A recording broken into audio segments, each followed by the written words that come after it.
반갑습니다. 사랑합니다. 네, 온라인으로 참여하는 분들도 환영합니다. 반갑습니다. 네, 얼굴을 띄운 분 한 분이시네요. 네, 반갑습니다.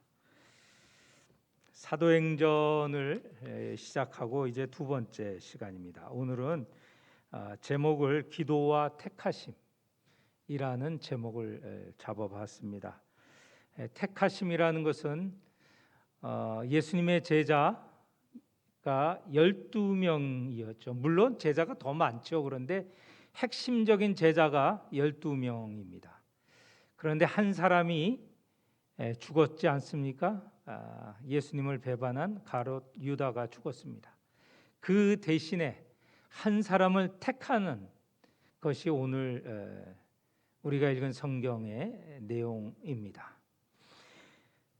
그런데 이 한 사람을 택하는 과정을 보면 제자들이 기도하였다라는 것이 특징입니다. 기도하는 가운데 한 사람, 부족한 한 사람을 택하여서 세웠습니다. 그래서 열둘이 된 것이죠. 열둘이라는 것은 그게 이 마치 그 한 개념처럼 되어 있습니다. 12지파, 이스라엘의 지파가 12지파 아닙니까? 그리고 예수님의 제자들, 핵심 제자들 12사도, 12제자, 이 12이 늘 붙어 다니는 것입니다. 이 12를 채우는데 오늘 이 이야기에 중요한 내용이 있습니다. 12절에 보면 제자들이 감람원이라 하는 산에서 예루살렘으로 돌아왔다. 이 산은 예루살렘에서 가깝다고 하였습니다. 제가 성지순례를 다녀왔는데 이 감람원에서 예루살렘까지 이 걷는 것이 성지순례의 한 코스더라고요. 그렇게 멀지 않습니다. 가깝게 있어서 걸어갈 수 있는 그런 거리입니다. 그 사이에 예수님께서 마지막 날 십자가에 달리시기 전날 밤에 겟세마네 동산에서 기도하셨다고 하잖아요. 그 사이에 겟세마네 동산도 있습니다. 그런데 왜 감난산에서 예루살렘으로 돌아가는 이야기가 있느냐? 갑자기 왜 감람산이 나왔느냐? 이것은 그 앞에 지난 시간에 본 대로 예수님께서 승천하는 곳이 이 감람원이라고 하는 곳에서 승천을 하셨습니다. 성지순례 가면 거기에 감람원이라고 하는 지역에 이 감람원이라는 것은 올리브나무가 많아서 하는 말이죠. 거기에 이 예수님이 승천하셨다 해서 승천교회가 있어요. 이 감람원에. 이 감람원에서 예수님께서 하늘에 오르신 것이죠. 그게 앞에 우리가 9절, 10절, 11절에서 본 대로 예수님께서 승천하신 장소입니다. 예수님께서 승천하신 것을 본 제자들이 이제 다시 예루살렘으로 돌아갔다는 것이죠. 그 거리는 짧아서 금방 갈 수 있는 거리입니다. 먼 거리가 결코 아닙니다. 이렇게 다시 예루살렘으로 온 제자들이 한 일은 뭐냐? 기도하였던 것이죠. 어디에서 기도를 하였느냐? 다락방이라는 곳에서 기도를 하였다. 이 다락방이라고 하는 것도 지금 성지순례 가면 있는데, 물론 예수님이 이전에 제자들과 함께 식사를 하셨던 다락방이라고 합니다. 그 다락방에 모여서 또 기도도 지금 하고 있는 것이죠. 그런데 이것이 꼭 그 성지순례 가면 그 장소인지는 불분명합니다. 그렇지만 아마도 그럴 것이다 해서 지금도 그 다락방 2층입니다. 넓은 공간이 있는데 거기에도 방문을 하죠. 아무튼 이 감람원, 예수님이 승천한 것을 본 제자들 예루살렘 이 다락방에 모였습니다. 늘 거기에 지금 모여 있는 것이죠. 이 예수님의 제자들 가운데 상당한 사람들이 이 유다 그리고 예루살렘 사람이 아니고 저 북쪽 갈릴리 사람들이죠. 그런데 아마 갈릴리 사람들이 이 예루살렘을 방문할 경우에 이 다락방에서 아마 모였지 않았을까 이렇게 생각이 됩니다. 이 다락방에 모였습니다. 모인 사람들의 명단이 나오죠. 13절에 보면 12제자 가운데 유다를 뺀 11제자가 기록이 되어 있고요. 그리고 14절에 보면 거기에 더하여서 여자들 그리고 예수의 어머니 마리아, 여자들 가운데는 마리아 이름이 특별히 나오죠. 그리고 예수의 아우들, 형제들이 함께하였다. 근데 그 사람의 수는 15절에 보니 120명 정도 되었다. 그 사람들이 오로지 14절 끝부분에 보면 기도에 힘썼다라는 것입니다. 이 120명 되는 사람들이 전념했던 것은 기도하였다는 것이죠. 그런데 무엇을 위하여서 기도하였을까? 가장 큰 것은 바로 성령의 강림을 위하여서 기도를 하고 있었습니다. 예수님께서 그렇게 부탁을 하셨죠.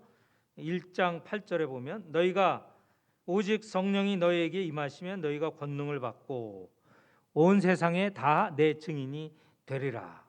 이런 말씀을 하셨고 그 성령을 기다리라고 하지 않았습니까? 그래서 이 성령을 기다리면서 기도하였다라는 것이죠. 그런데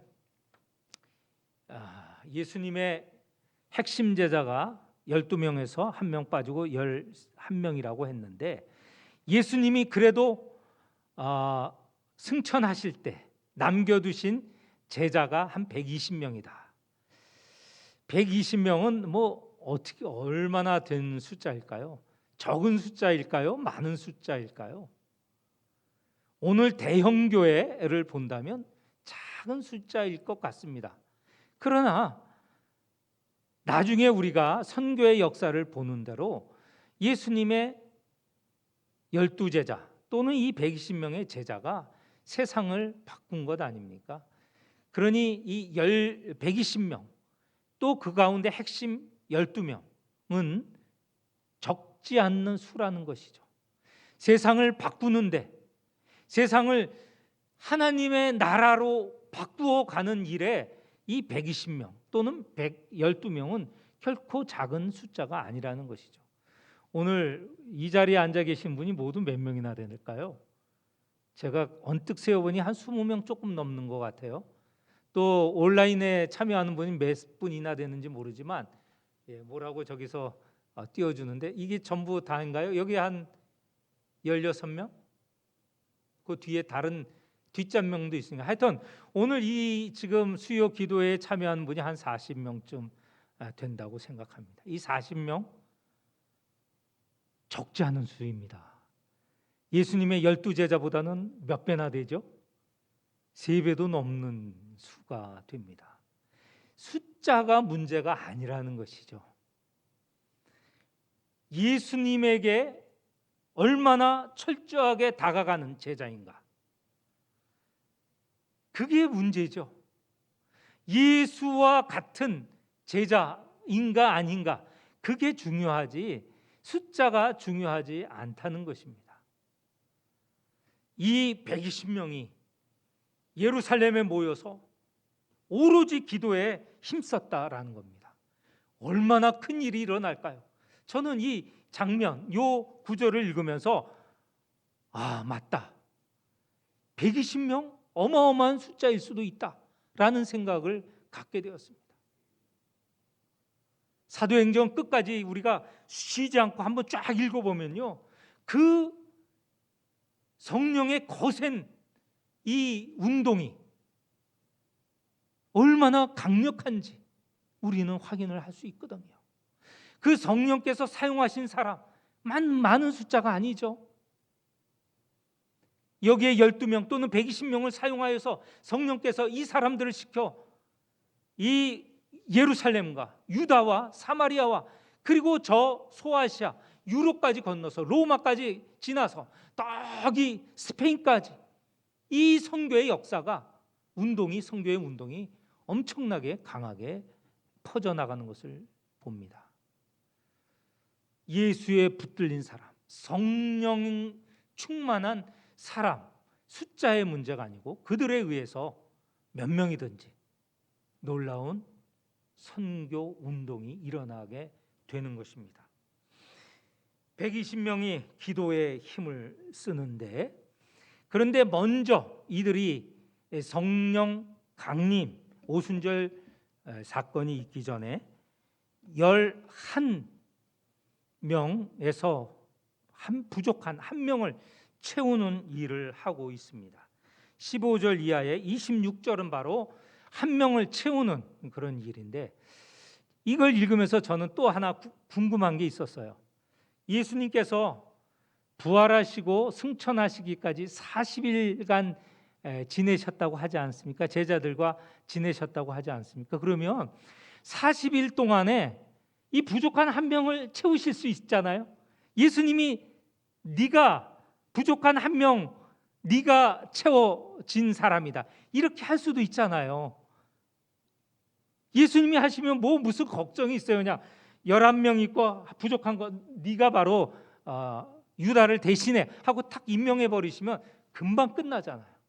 더 확실하고, 그보다 더 확실한 게 어디 있겠습니까? 그런데 왜 40일 동안 계시면서 이 한 명을 채우시지 않고 그냥 승천하셨는가? 그런 의문은 좀 갖게 되었어요. 여러분은 어떠세요? 괜히 없는 의문을 만든 건지 모르겠습니다. 왜 그랬을까? 찾아봤는데 별로 이렇게 설명을 하는 것이 없더라고요. 근데 제 생각을, 제가 보통은 제 생각을 말하지 않는데 보통 성령의 의미를 그냥 말씀을 드리는데, 제 생각을 좀 말씀을 드리면,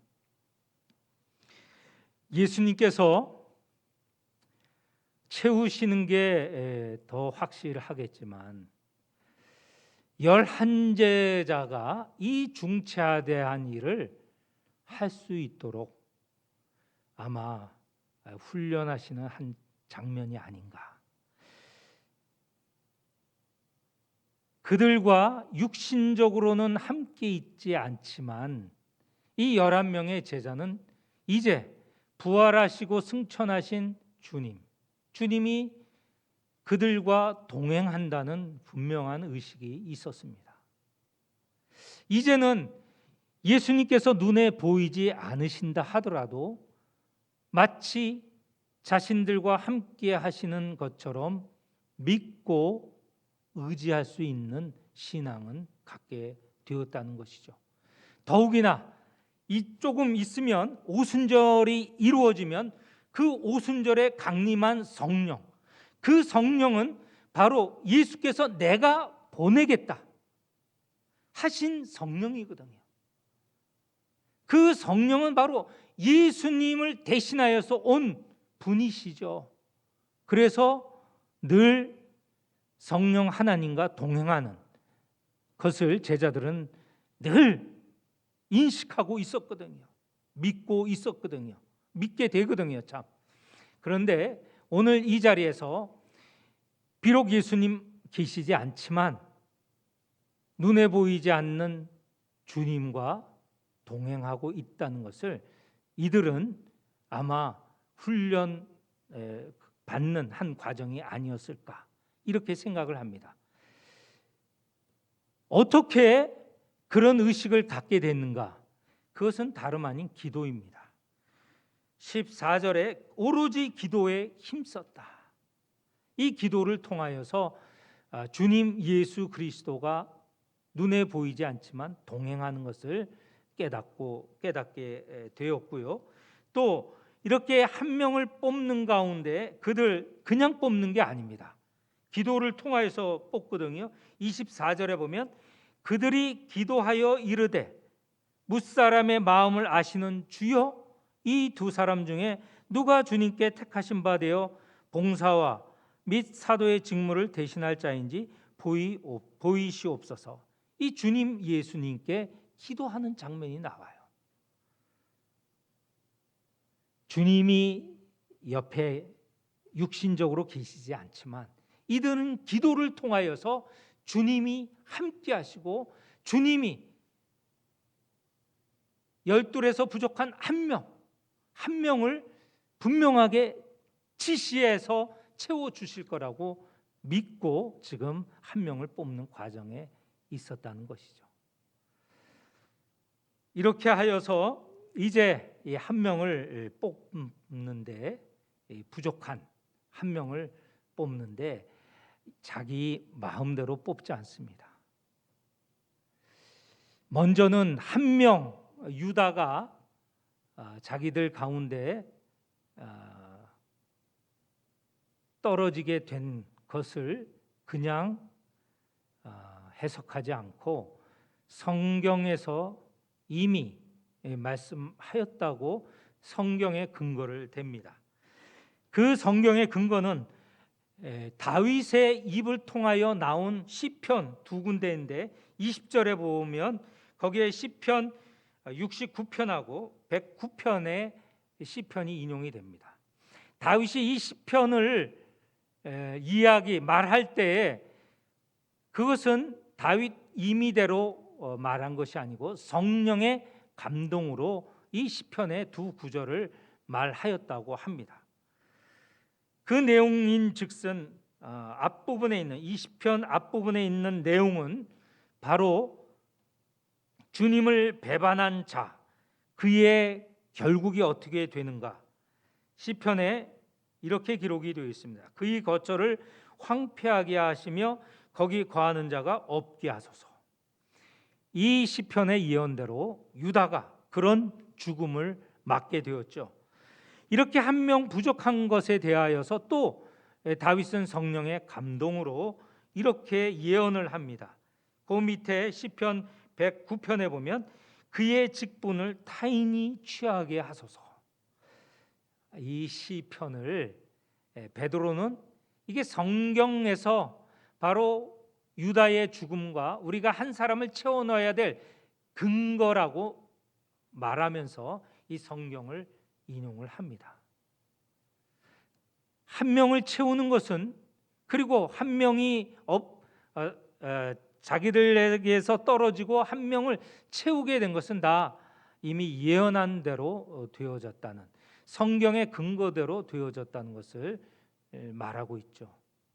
그리고 그 한 명을 채우는 과정이 그 21절 이하에 나오는데 거기에 보면 어떤 사람을 채워 넣어야 되는가? 아무나 채워 넣지 않습니다. 채워 넣을 때 이 한 명의 자격, 조건이 있어요.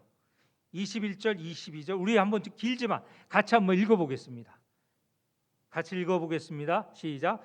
이러함으로 요한의 세례로부터 우리 가운데서 올려져 가신 날까지 주 예수께서 우리 가운데 출입하실 때에 항상 우리와 함께 다니던 사람 중에 하나를 세워 우리와 더불어 예수께서 부활하심을 증언할 사람이 되게 하여야 하리라 하거늘.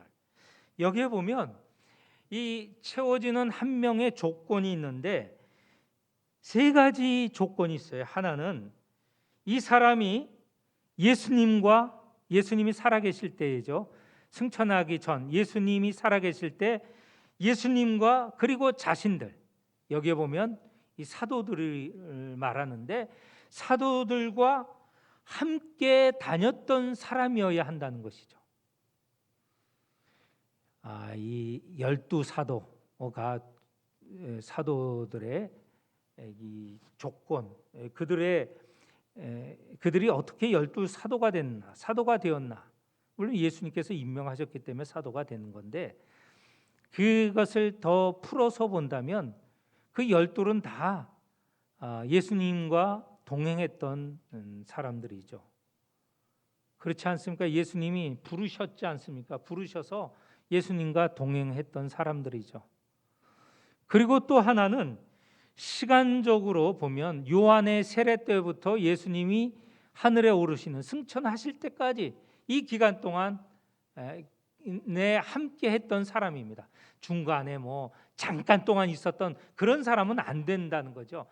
요한의 세례 때부터 시작해서 예수님이 승천하시는 그 기간 동안 그 기간을 꽉 채웠던 사람들 가운데서 이 한 명의 후보가 된다는 것입니다. 세 번째도 중요합니다. 거기에 보면 이 사도가 한 명이 채워지면 그가 무엇을 하느냐? 다른 11명과 함께 22절 중반이죠. 우리와 더불어 예수께서 부활하심을 증언할 사람이 되게 하리라.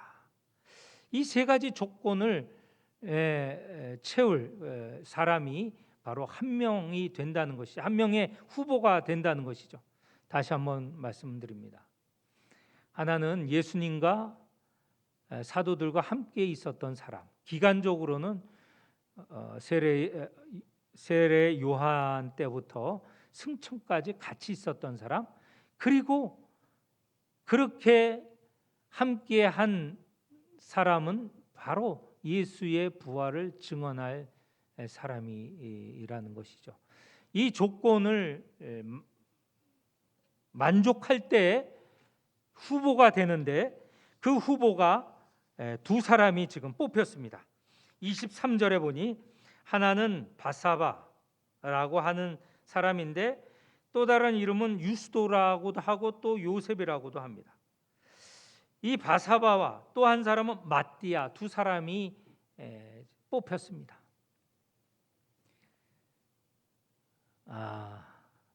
여기서도 제가 또 좀 생각을 해봤어요. 왜 두 사람을 냈지? 한 사람, 아까 이 세 가지 조건에 맞는 사람 가운데 이 11명이 또는 11명 가운데 예수님에게 더 가까웠던 그 12명 중에서도 또 이 핵심이 있지 않습니까? 베드로, 요한, 야고보. 세 제자가 더 핵심이잖아요. 그리고 그 가운데서도 베드로가 좀 앞선 제자잖아요. 베드로가 그냥 임명하거나 또는 세 제자가 협의해서 하거나 할 수도 있는데 그렇게 하지 않고 이 120명이 모여서 아까 말한 세 가지 조건에 맞는 사람 둘을 내세웠습니다. 왜 그랬을까? 이것도 이렇게 생각해 봤습니다. 이거는 뭐 다른 데서도 좀 나오는 말씀이기도 해석이 되는 말씀이기도 하는데 두 사람을 뽑아서 보면 그 중에 한 명을 뽑는데 어떻게 하냐면 제비로 뽑거든요. 뭐 투표로 해서 뭐 예를 들면 두 사람 중에 많은 사람이 되는 게 아니고 제비를 뽑게 해서 그 제비를 뽑은 사람이 되는 거예요.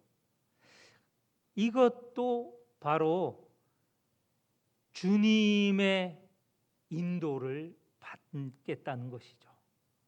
두 사람은 지금 그 조건을 채운 두 사람을 내세운 것은 이 지금 모여 있는 120명의 사람들이 그 두 사람을 내놓지만 결국 그것을 뽑는 과정에 제비를 뽑은 그 사람이 된다는 것은 주님의 인도함을 받겠다는 것입니다. 기도할 때 그렇게 기도를 해요. 24절입니다. 그들이 기도하여 이르되 뭇사람의 마음을 아시는 주여 이 두 사람 중에 누가 주님께 택하신 바 되어 봉사와 및 사도의 직무를 대신할 자인지 보이시옵소서.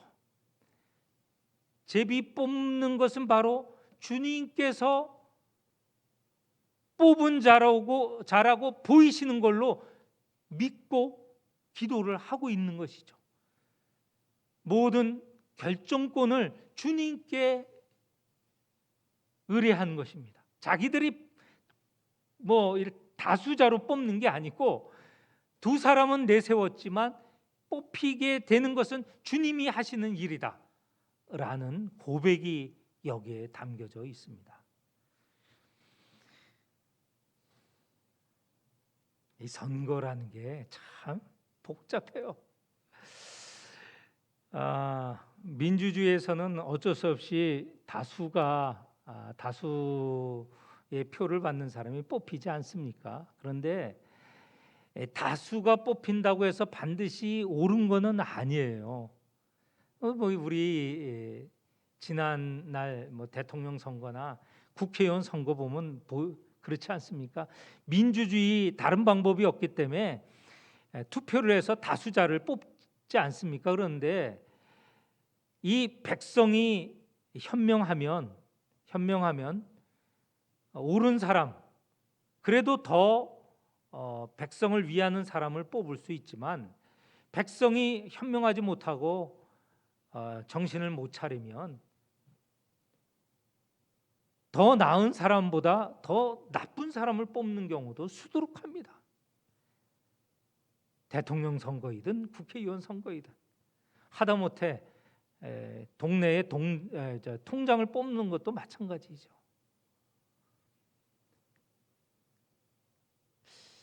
그런데 다른 방법이 없어서 우리가 투표를 하죠. 다른 방법이 없으니까, 더 좋은 방법이 없으니까 투표를 후보를 내세우고 투표를 할 수밖에 없지만, 그게 반드시 옳지는 않다는 것이죠. 그런데 오늘 여기에 보면 이 120명이 2명을 내세우는 것은 어느 정도 여론이 그 120명 가운데에서 이 두 사람이 적절하겠다, 그런 합의가 이루어진 것이죠. 굉장히 민주적이죠. 그렇지만 결정권은 주님께 미루는 그런 현명함을 보였습니다. 그래서 마띠아가 뽑히게 되었습니다. 결국은 26절에 보면 제비를 뽑아 마띠아를 얻으니 그가 11사도의 수에 들어갔다. 12명이 채워졌습니다. 자, 이제는 어떻게 되었습니까? 그 다음은 오순절 성령 강림 사건이 일어나거든요. 그 전에 12명이 채워졌고 12명을 중심으로 한 120명의 이 믿음의 무리들이 기도에 전념하고 있었습니다. 이제 성령을 받고 성령의 인도하심대로 나갈 준비가 되어 있다는 것이죠. 이 120명, 이 사람이 언제든 하나님의 나라의 일꾼으로 병사로 나갈 준비가 되어 있습니다. 12도 채웠고 기도에 전념하고 있고, 그러나 다음 시간에 보겠지만 이 준비된 그리고 모든 것이 채워진 이 사람일지라도 성령의 능력을 받지 않으면 아무것도 아니다라는 것입니다. 이미 예수님께서 말씀하셨어요. 1장 8절에 너희가 성령이 너에게 임하시면 그때 너희가 권능을 받고 온 세상에 복음을 전하게 된다. 내 증인이 된다. 이렇게 말씀하시지 않았습니까? 사람이 채워지는 게 중요한 게 아니고 더 중요한 것은 성령을 받는 일이 중요합니다. 다시 말해서 주의 명령에 순종하는 사람이 더 중요하다는 것이죠. 그런 사람이면 120명, 12명이 세상을 바꿀 수 있다는 것입니다. 오늘 이 말씀을 통하여서 우리로서는 최선을 다하여 준비하여야 하겠습니다. 하나님 나라 백성으로서, 선교의 일꾼으로서 기도하고 우리 자신을 채워나가는, 우리 자신을 온전케 해나가는 우리의 준비가 있어야 되죠. 그러나 마지막 결론적인 것은 성령이 하시는 일입니다. 성령이 우리에게 임할 때 우리가 우리 자신을 뛰어넘어 우리 자신에 갇혀 있는 것에서 넘어서 세상을 향해 나아갈 수 있는 것이죠. 다음 시간까지 성령을 준비하시는, 성령을 기다리시는 성도들이 되시기를 축원합니다. 그러나 이미 우리에게 성령은 임하셨습니다. 우리가 늘 깨닫지 못하여서 그렇지 우리에게 임하신 성령, 다시 우리의 깨달음, 우리 안에 계시는 성령, 우리 가운데 임하신 성령을 깨닫고 준비된 백성으로서 나와 내 가족, 이웃, 세상을 변화시키는 성도들이 되시기를 축원합니다.